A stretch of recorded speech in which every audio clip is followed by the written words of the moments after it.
Quand tu veux. Euh, on a un peu l'impression avec ce disque-là, ce qu'on en sait, parce qu'il n'est pas encore fini, qu'il sera différent des autres. Donc il y a quelque chose qui n'était pas dans les autres. Pardon, je recommence. Merci. Excuse-moi. Faut pas aller pisser quand on a le micro. Oui, on a l'impression avec ce disque-là que... Alors là, ça devient très dur parce que la troisième fois... tout ce qu'on a dit de ce disque jusqu'à maintenant, ça laisse penser qu'il sera un peu différent de ce que vous avez fait jusqu'à maintenant. C'est vrai, c'est pas tout à fait vrai. Oui, enfin, il est différent sans être différent. Il est différent parce que c'est certain que la rencontre de Michel Berger et de Johnny Hallyday est une rencontre de deux personnalités de la musique. Lui, par sa conception de la musique qui est propre à Michel Berger et à France Gall. Et puis moi, la musique, disons, un peu plus hard rock que j'ai toujours fait. Alors, moi, ça m'intéressait de travailler avec Michel parce qu'il n'avait jamais écrit pour un autre garçon, pour un autre chanteur avant. Il a toujours écrit pour des femmes, à l'exception de lui-même. Et je crois que dans la musique, on a tous besoin, de temps en temps, de se donner comme ça un bol de fraîcheur et d'essayer de ne pas stagner dans ce qu'on a l'habitude de faire à chaque fois. Donc, pour moi, c'est une rencontre capitale, dans le sens que j'ai l'impression que Michel, dans ce disque-là, ayant composé des chansons pour moi, pour Johnny Hallyday, il n'a pas écrit du Berger traditionnel. Et donc, il a fait quand même il s'est mis un peu plus vers moi pour écrire. Et moi, je me suis mis un peu plus vers lui. Donc ça donne une rencontre avec, il y a la base du rock'n'roll. Vous serez surpris d'entendre des chansons de Michel Berger, signées Michel Berger, qui sont du pur traditionnel rock'n'roll. Mais disons qu'il a réussi quelque chose qui n'est pas toujours facile à réussir dans le rock'n'roll, c'est-à-dire que dans le rock'n'roll, les textes des chansons sont toujours difficiles à écrire pour qu'elles soient intéressantes. Pourquoi je ne sais pas pourquoi les paroles sont difficiles à écrire sur du rock'n'roll. Sans doute à cause de la musique, à cause du rythme et à cause de la consonance. Parce que dans le rock'n'roll, ce qui est primordial, c'est une consonance. Une consonance, c'est une musique américaine et on a l'habitude de l'entendre avec une consonance américaine. Donc quand on met des mots français dessus, des fois ça tourne à autre chose que le traditionnel rock'n'roll. Alors il fallait garder cette espèce de son. Le son qu'on a l'habitude d'entendre, auquel nous sommes tous habitués. Je crois que Michel est bien arrivé en construisant des textes intéressants qui sortent de l'ordinaire. Et pas Chérie, tu m'as quitté, etc. Voilà. Dado ronron, l'amour est mort, et tout ça, quoi. Je veux dire, je ne renie pas toutes ces chansons-là, mais c'était bien de trouver des sujets un petit peu qui sortent de l'ordinaire et qui ne soient pas continuellement toujours le même thème. On vous avait beaucoup reproché, enfin, je recommence, on vous avait reproché souvent justement que les paroles étaient peut-être pas à la hauteur. Oui, je sais, oui, mais on m'a toujours reproché, oui, je ne suis pas le seul d'ailleurs à qui on a reproché ça. Mais c'est pas évident. Vous savez, tous les gros succès américains, si je vous traduis, si je vous traduis mot à mot en français de l'anglais ce que veulent dire les textes américains, même des chansons des Beatles, des fois ce n'est pas des chefs-d'œuvre, au point de vue parole. Il y a une espèce de son comme ça, de gimmick qui revient tout le temps, auquel on s'accroche et qui fait un succès d'une chanson. Mais les paroles ne sont pas toujours des paroles géniales si on faisait la traduction. Je crois que c'est plus difficile pour des Français de faire des textes sur des chansons de rock'n'roll parce que les Français sont plus, disons, sont un petit peu plus difficiles sur le choix des textes. Et alors qu'ils le sont moins sur les disques des chanteurs américains, sans doute parce que ce n'est pas leur langue et qu'ils ne comprennent pas le sens. Vous parliez des chansons d'avant et vous citiez des titres en disant je les renie pas. Ça veut dire quand même que ça, c'est vraiment le passé, quoi. Non, non, c'est parce que ça fait toujours partie du présent. Je chante souvent sur scène des chansons que j'ai chantées il y a 10 ans, il y a 15 ans, ou moins que ça même. Ça fait partie d'un folklore. Mais Vous appartenez au folklore aussi. oh, ça, je sais pas, j'appartiens à tellement de choses. Je finis par le croire parce qu'on n'arrête pas de me le dire. Mais il y a de très belles chansons sur cet album. Il y a beaucoup de rock'n'roll. Il y a aussi des chansons tendres. On s'est aperçu, Michel et moi, on aimait beaucoup, on aimait énormément les mêmes choses. Enfin, nos goûts se rejoignaient par exemple, sur des écrivains, sur des pièces de théâtre, sur du cinéma, tels que, bon, Tennessee Williams, par exemple. Il en a écrit une chanson pour moi, qui est une chanson très, très tendre, très nostalgique, comme ça, sur des choses qu'on a aimées à travers les cinémas. Et bon, il y a des chansons comme ça qui sortent un peu de l'ordinaire. Mais quand vous avez commencé à travailler, vous êtes parti de rien, c'est-à-dire il n'y avait pas de musique, il n'y avait pas de chanson, il n'y avait pas de paroles. Donc vous avez travaillé ensemble sur les paroles, vous avez... C'est-à-dire que ça a commencé quand j'ai demandé à Michel de collaborer avec moi sur ce disque. Il était venu me voir au Zénith. Et nous avons dîné ensemble. Et puis il a dit oui, c'est intéressant, faisons un disque ensemble.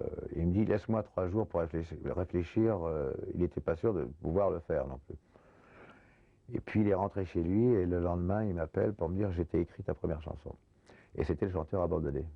Que j'ai entendu. Et là on est dans une chanson différente de ce que vous avez fait, mais dont le thème est quand même Oui, proche c'est-à-dire de... quand il bon, est venu me voir au Zénith, bon, il est venu me voir dans ma loge après spectacle, ensuite nous avons dîné ensemble et cette chanson l'a inspiré pour, disons que ce qu'il a ressenti dans ma loge, ce qu'il a ressenti dans les coulisses du Zénith, ce qu'il a ressenti dans le dîner sans doute que nous avons eu ensemble après, il a ressenti le besoin d'écrire Le chanteur abandonné, c'est-à-dire c'est pas un chanteur qui est abandonné, mais c'est bon, c'est tous ces flashbacks, c'est tous cette nostalgie que peut représenter quelqu'un de connu quand il se retrouve tout seul dans une loge après un spectacle, après avoir été devant 5 ou 6 000 personnes, il se retrouve tout seul dans sa loge avec des photos, avec des bouquets de fleurs, d'admiratrices ou de gens comme ça. Et puis finalement, les chanteurs sont des gens très entourés, mais assez seuls.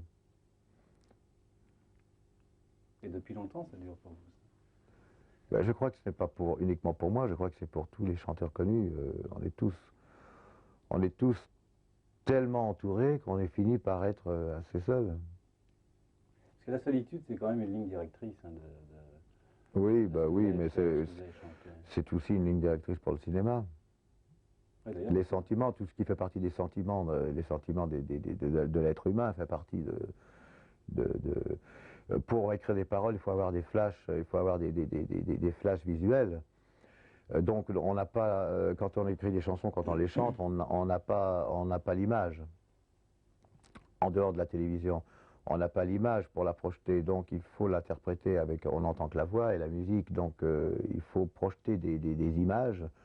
Et pour projeter des images, eh ben, il faut se servir des images de la vie, de ce que les gens peuvent ressentir, de ce qu'on peut ressentir nous-mêmes. c'est-à-dire pour simplifier, il faut avoir quand même... Il faut avoir des choses à dire, c'est-à-dire les choses à dire, c'est pas obligatoirement intellectuellement, c'est des choses, c'est sur la solitude, c'est sur le bonheur, c'est sur le malheur, c'est sur la tristesse, sur plein de choses. Vous parlez du rock'n'roll et Michel Berger, à qui je parlais tout à l'heure, me disait, moi je parlais plutôt de rock, c'est-à-dire qu'il y a une autre musique qui s'est faite après l'époque où vous avez commencé en adaptant du rock'n'roll américain. Est-ce que ça veut dire qu'avec ce disque-là, le chemin que vous avez fait, dont vous avez parlé, ça vous éloigne finalement des racines et Non, je crois que le rock'n'roll existe toujours, puisque c'est ça qu'on aime tous, et nous sommes tous... Le rock'n'roll, c'est la base de notre musique. Comme au départ, la base du rock'n'roll, c'était le blues. Donc le blues est devenu du rock, du rock'n'roll est devenu du rock. Le rock aujourd'hui, si vous voulez, le rock d'aujourd'hui, c'est quelque chose qui a évolué. Quoi qu'encore, j'aime pas ce mot évoluer parce que ça veut rien dire. Disons que ça s'est modifié par le son. Je crois que le rock'n'roll est beaucoup plus intéressant aujourd'hui parce que du traditionnel rock'n'roll 3 accords, on est arrivé à pouvoir écrire des rock'n'roll sur 7, 8, 9 accords différents. On est arrivé à enrichir, disons, la musique du rock'n'roll beaucoup plus en 1985 que ce n'était en 1960. Disons, moins simpliste. Jusqu'à maintenant, et notamment sur scène, vous insistez beaucoup sur le côté, il faut garder cette tradition-là. On fait du rock'n'roll. Enfin, votre spectacle du Zénith se terminait tous les soirs Ouais. par Ben, je crois que l'apothéose de quelque chose, l'apothéose d'un spectacle ou l'apothéose d'un film, c'est toujours de mettre les temps forts à la fin et de ne pas en mettre trop au début. Donc, c'est vrai que le rock'n'roll est quelque chose qui fait toujours bouger tout le monde. Et puis, nous, moi, quand j'entends du rock'n'roll, je sais que je me lève et je tape des mains, que ce soit un concert, je sais pas, de n'importe qui, de David Bowie ou d'un groupe, ou même de France. France, quand elle a terminé son spectacle, quand j'avais été la voir sur scène au Zénith, elle finissait par tous ses succès qui étaient des chansons un petit peu comme ça, basées sur le rock'n'roll, comme Des Branches, Hong Kong Star et tout ça. Et c'est malgré toutes les jolies chansons qu'elle ait chantées avant, c'est quand même à ce moment-là que que tout le monde, pour ainsi dire, toute la salle s'est levée à taper des mains et a commencé à danser dans la salle.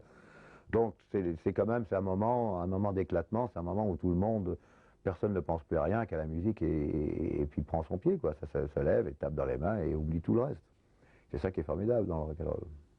Je voulais juste revenir sur l'idée de la solitude et le personnage solitaire, parce que est-ce que c'est un hasard, le personnage parce que c'est vous qui faisiez allusion au cinéma, le personnage du film de Godard, c'est vraiment le personnage le plus solitaire qu'on puisse rencontrer. Oui. Et en même temps, il est très loin de vous, quoi. Non, c'était un hasard. On m'a proposé ce rôle-là parce que ce rôle-là existait dans la tête de Godard et il avait besoin de ce personnage pour pouvoir créer son film à l'image telle qu'il voulait le créer. Ce n'aurait pas été moi, ça aurait été un autre acteur, de toute façon. Il s'est trouvé que c'est tombé sur moi. Mais ça n'aurait pas été le même film.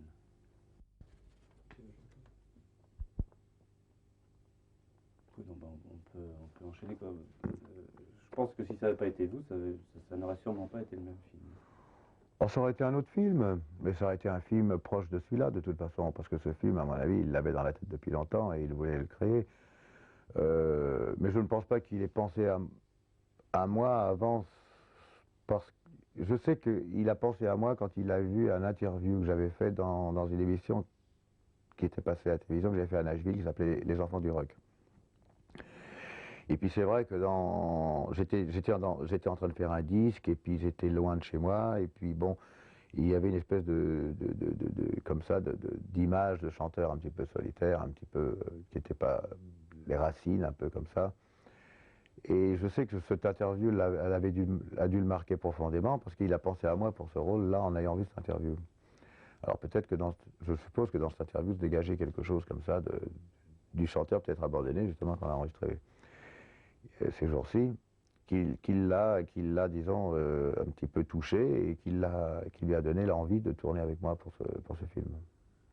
En fait, je parlais du cinéma, mais on va revenir à la musique, parce que dans ces deux activités-là, j'ai l'impression que finalement, il y a le personnage de Johnny Hallyday qui inspire. Et qu'il a inspiré, vous l'avez dit, Michel Berger quand il vous a vu au Zénith. Vous avez inspiré Godard quand il vous a vu dans cette émission. C'est-à-dire qu'il y a le personnage de Johnny Hallyday. Comment on vit avec ce personnage-là? Est-ce qu'il existe pour vous? Comment on s'en sert? Comment on l'oublie? C'est la grande question, en fait. Moi, j'y pense pas trop. Moi, j'y pense pas trop. Moi, je vis avec moi-même tous les jours. Et donc, je pense pas à moi tous les jours, comme de la même façon.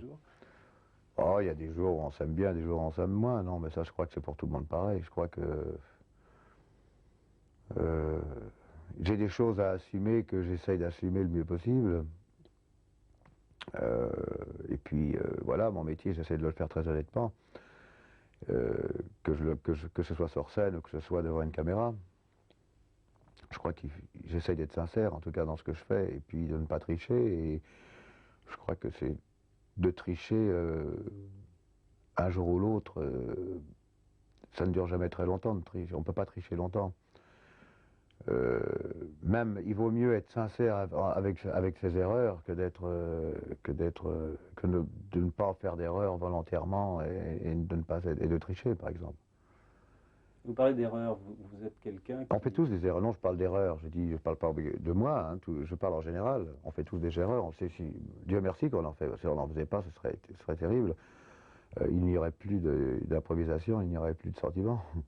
On peut parler de vos erreurs, parce que moi, ce que je trouve intéressant, c'est que vous êtes quelqu'un qui... Pourquoi vous ne parlez pas de vos erreurs? Vous faites des erreurs Après, sur vos erreurs. Non, ce que je veux dire, c'est que vous êtes quelqu'un qui, je dirais presque par principe, n'aime pas, ne veut pas revenir en arrière. C'est plutôt on regarde devant. Bah, j'aime pas tellement revenir en arrière pour une raison, c'est que ce qui est fait, et puis maintenant, il y a des choses à faire. Et je vais pas vivre sur le passé. On va pas faire une tartine de ce que j'ai fait. Bon, c'est fait, hein, de toute façon. Ce qui est fait, avec des erreurs, avec des qualités, avec plein de choses. Bon, moi, ce qui m'intéresse, c'est ce que je vais faire maintenant, c'est-à-dire mon disque, que je suis en train de faire. Pour moi, le film, il est fini. Maintenant, si les gens l'aiment, tant mieux. Si les gens n'aiment pas le film, tant pis. Tant pis, vraiment. Tant pis, oui, ça ne change à rien. Moi, j'aimerais que les gens aiment ce film parce que moi, c'est un film que j'ai aimé. Maintenant, j'aimerais que les gens aiment le disque que je suis en train de faire. Je pense que ce sera un bon disque. En tout cas, on fait tout pour que ce soit un bon disque. Mais c'est mon disque qui m'intéresse là maintenant de faire. Et puis quand j'aurai fini ce disque, eh ben, ce sera après autre chose. Mais je me penche pas sur le passé parce que ce qui est fait est fait. Et puis à refaire. Y compris les erreurs. Y compris les erreurs, oui. Mais, et même peut-être les qualités. Oui, il y en a. Oui, non, mais même ça aussi, c'est plus à refaire. Il y a d'autres choses à faire. Non, mais là aussi, il y a peut-être une coïncidence. Je crois qu'il y a beaucoup de gens qui vivent sur leur passé. Moi, je ne peux pas vivre sur mon passé. Moi, je veux vivre sur le présent et sur le futur. Je trouve que j'ai encore plein de choses à faire. Michel Berger a encore plein de choses à faire. Et puis, quand on aura fini ce disque-là, on aura été fou de joie de travailler ensemble. Et puis, lui, il va faire son disque à lui. Et puis, moi, je vais faire mes spectacles. Et puis, peut-être un autre film. Et puis voilà, on sera parti sur autre chose. Je crois que ce qui compte, c'est pas penser trop, c'est de penser au présent, c'est pas de penser trop au passé. Je crois qu'il faut prendre son plaisir de ce qu'on fait sur le moment présent quand on le fait, parce que après c'est trop tard et après on a l'impression d'avoir raté quelque chose. Je crois que quand on fait quelque chose, il faut prendre le maximum de temps pour en profiter. C'est un plaisir pour moi de faire ce disque. Alors j'essaie d'en profiter jalousement pendant le moment que je le fais, comme je voulais profiter du film quand j'ai fait le film avec Godard. Maintenant, je veux dire, le film est fini, le film est fait, il va être projeté en salle. Mon moment à moi de plaisir est passé. Je vais quand même dire, j'ai l'impression qu'il y a quand même une différence entre ce disque et le film. C'est que le disque, même s'il change, on en a parlé, certaines choses, il est dans une continuité. C'est-à-dire qu'il est dans la continuité de la carrière de Johnny Hallyday, chanteur. C'est une carrière qui marche bien, qui va continuer à bien marcher, alors que le film, il est censé tout changer. Enfin, il y a quand même, pour vous, un enjeu qui n'est pas le même. Non, il n'est pas... Oui, enfin, il est changé. Tout changé. Il ne peut... Comme j'ai très envie de faire une carrière de comédien, il peut m'apporter beaucoup de choses. Il peut m'apporter d'autres rôles au cinéma, ce que j'espère très profondément. Mais je veux dire, le plaisir de l'acteur en train de le faire, en train de le tourner, il est fini ce temps-là, il est fait le film. C'est ça que je voulais dire. C'est-à-dire qu'il ne faut pas s'enlever les moments de plaisir pendant qu'on fait quelque chose, en pensant à après, parce qu'à ce moment-là, on a raté les moments de plaisir, on n'en a pas profité, et c'est formidable de profiter du moment présent. Pensez pas qu'on va dire qu'avec ce disque un peu différent, le film de Godard qui est inattendu, c'est le moins qu'on puisse dire, il y a une espèce de tournant? Non, je crois qu'il y a une année, c'est une année, bon, il y a des années comme ça, il y a des années où j'ai stagné un peu musicalement, où j'ai stagné un petit peu de style de musique, bon, des années comme ça où c'est pas, où on est obligé de travailler, donc on fait des choses moins bien, on fait des choses bien, mais je crois que l'année 85 est une année pour moi en tout cas de rencontre, puisque ça a été une rencontre pour moi avec Godard, et puis c'est une année de rencontre avec Michel Berger. Donc pour moi, c'est certainement l'année 85 est une année très importante pour moi. J'ai eu ces deux rencontres dans ma vie. Là, je parle pas seulement en tant que carrière artistique, je parle dans ma vie d'homme. c'est une année importante pour moi en tant que rencontre. Je voudrais juste